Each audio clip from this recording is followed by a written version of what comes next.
Hey guys, welcome back to the channel. We've got some really big news.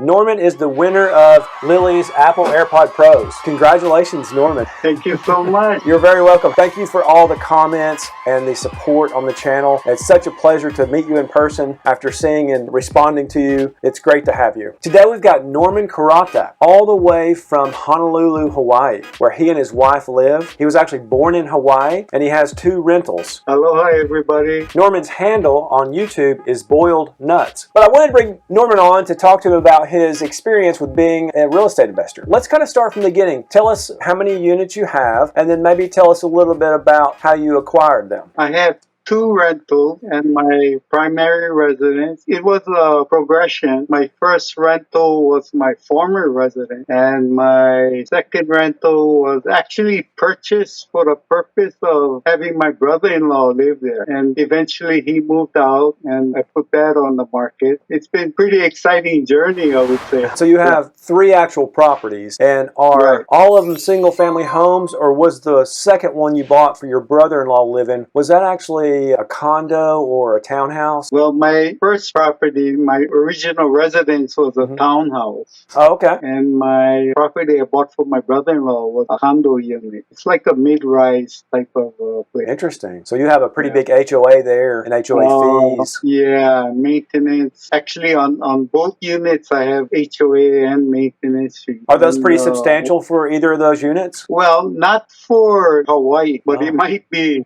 considered substantial for you. Right. My townhouse, the maintenance fee is going to go up next month about $600 a month. Okay. My condo unit is about $500 a month. Okay.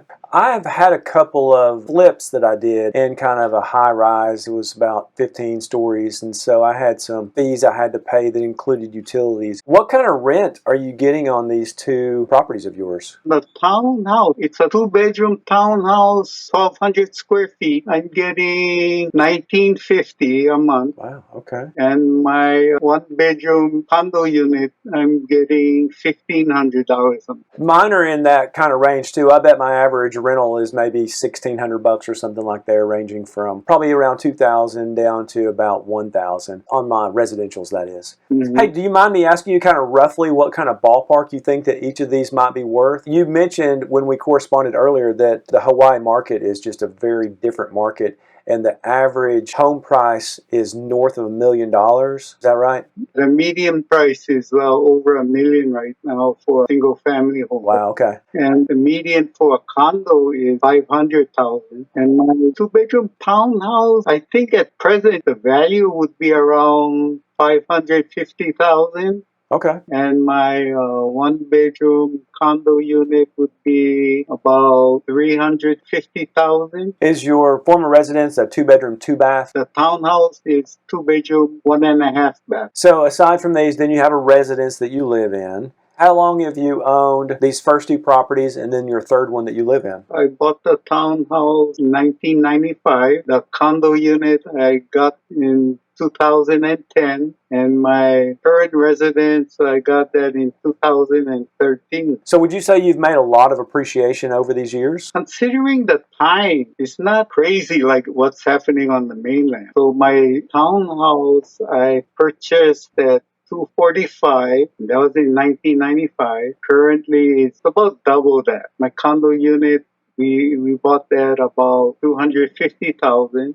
Okay. And I think right now we valued about $350,000. Yeah. So a good $100,000 there. And so your other one, you say worth about $550 minus the $245 you paid, so about $305. So about $300K equity in one. You were telling me a little bit about the story of when you bought your property number 2, the condo, the 1-bedroom that you let your former brother-in-law live in. That was an interesting story. It went something like he came over to visit and he didn't want to leave because Hawaii was so beautiful. Instead of him staying with you guys, you and your wife decided to buy a place and rent to him. And so that's this second property, I assume. Right. I believe you gave him a reduced rental rate. But so looking back at that, that's something you really didn't plan on doing. And then here you have a $100,000 equity position in that. I would say that turned out pretty well, I guess. Yeah, this sure did. Now, with Hawaii being a very expensive market, I know you bought these a while back and rents have increased over the years along with inflation. So how are you doing in terms of cash flowing now? My rental properties, I already have paid off the mortgages. The bigger pocket guys, they live in Hawaii, and I want to say, is it Honolulu that they live in, or do they live on Oahu? Or do you know? They do. I have been there twice. I don't know if I told you that. And I've been to Kauai. Nope. It's been a long time ago, and I do want to go back because it's so beautiful there. With the market being so expensive there, it's probably hard for newbie investors to break into that market, to buy anything in cash flow.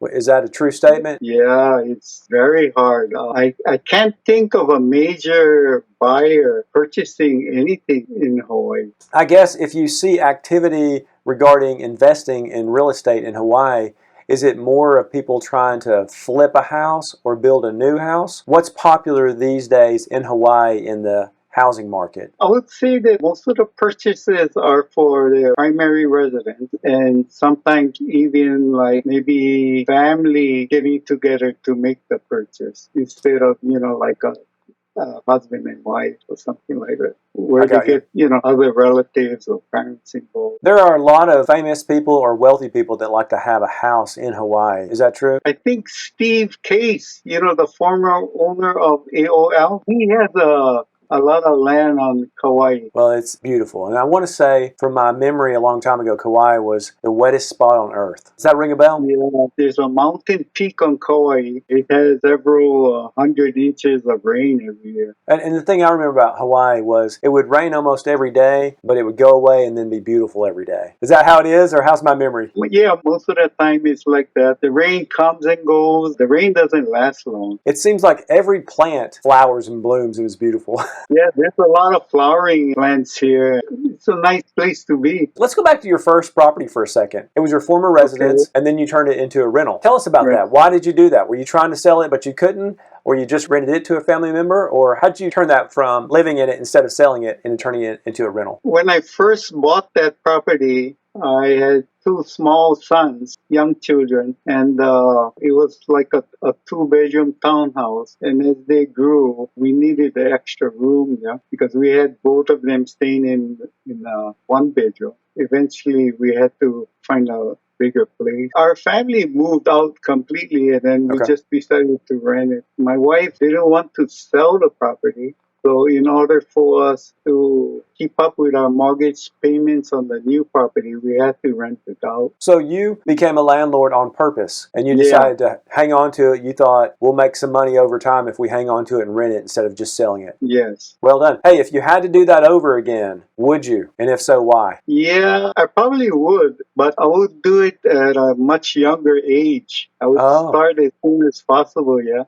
1995, I was already 42, so a lot of wasted time. That's actually what a lot of investors say when you say, what would you do differently? They say, I would have gotten started sooner. I wouldn't have sold a single house. I tell people one of the best ways to become a landlord is to start with your first house that you live in and turn that into a rental, because there's no more acquisition cost. It's up and running. You're locked into a 30-year fixed loan maybe, or if not, refi to do so before you turn it into a rental. And you can't get those loans as an investor. So well done there. Are you still working? No, I'm retired already. Okay. So now it's basically a fantastic supplement to your retirement, right? Oh, yeah. Yeah. It helps out a lot. It pays for all of the mortgage that I have on my current residence. Awesome. So your two rentals completely pay for your house. Right. I think that's a home run right there. Yeah. Great job, Norman. That's awesome. On Bigger Pockets, they have the famous 4 questions. What's your favorite real estate book? Rich Dad, Poor Dad. That makes sense because Robert Kiyosaki is from Hawaii. Are there any favorite business books of yours you would like to share with the channel? I'm not really much of a reader. I search a lot on YouTube. That's probably why I joined your channel. Awesome. Norman, let me ask you this. We'll jump back to the question in a second. What did you do for a living? I was a federal civil service worker employed at Pearl Harbor. Is the oil still coming out of the water from the wreck? I believe so. Okay, question number 3 from Bigger Pockets. What are some of your favorite hobbies, or what do you do for fun? Watch you on YouTube. I love it. Final question is, what do you think some things are that separate successful real estate investors from the unsuccessful ones? Granted, they had a lot to do with luck, doing the work to find an investment that you're comfortable with, hanging on. I'm not a flipper. I want to just keep what I have and later pass it on to my boys or Oh, whatever. wow. I'm also a licensed CPA. If you pass a property through to your heirs, that whole recapture gain and tax goes away. Your heirs will inherit that property completely tax-free, and their basis or the value that they kind of have in it will be reset to whatever the current market value is. Passing real estate into future generations is a fantastic tax strategy long term. That's definitely a home run, so great job thinking like that. Thanks for your continued support. I really enjoy your channel because it's like multi-dimensional. You're not only purchasing real property, but you're renovating things, you're purchasing and rental. It's like a one-stop shop. Well, thank you. I think something too that I bring to the channel that a lot of these big guys, like Graham Stephan was probably the #1 person that inspired me to start doing this, but you'll see him, and then Ryan Pineda and Meet Kevin, those guys. I think something that is different with me is that some of those guys aren't really in the game anymore. They had a handful or a couple of handfuls of property, and they were a realtor, and these days I don't know that they're really doing much of any of that. They're kind of just a YouTuber now because they blew up and they're making millions doing that. So I'm down in the weeds. I'm still acquiring and I'm doing renovations like you said, and I am a property manager. I have about 30 units that I personally manage. I also oversee our orthodontic practice. I have a fantastic office manager who runs the day-to-day, and I've told her the reason I've been able to devote time to this YouTube channel is just because she's such a fantastic operational manager of that business. I inspected 2 houses today. I got granite being installed in 2 houses tomorrow. I've got 2 different crews at 2 different houses. Oh my gosh, I went over there and they were spraying the popcorn, trying to scrape it down, this new crew, and they thought that I was going to gut the entire house. They had water on wood countertops on this bar. They were making a mess on the doors that are wood stained, completely soaking wet. They literally brought a water hose in and just did this. I walked in. I'm still breathing through that one. I'm like, guys, wipe all this down, turn the fans on. This stuff's good. Take the doors down. It's been a crazy day. Yeah. I really love it and I enjoy it. So good to see you in person and talk to you and hear your story. Also hear about the Hawaii market. Norman, I just wanted to say thank you so much for all your support on the channel. I look forward to seeing your comments. I'll always be there for you. You want to see my dog? His name is Kellogg. All right, man. Keep up the great work, Norman. Okay, you too. Bye-bye. Right, have a great day. Hey, guys, it was so great to meet Norman, aka Boiled Nuts. Don't forget to smash the like button if you enjoyed this video, and be sure to subscribe and hit the notification bell so you'll know when the next video's out. Thank you, and I hope you have a great week.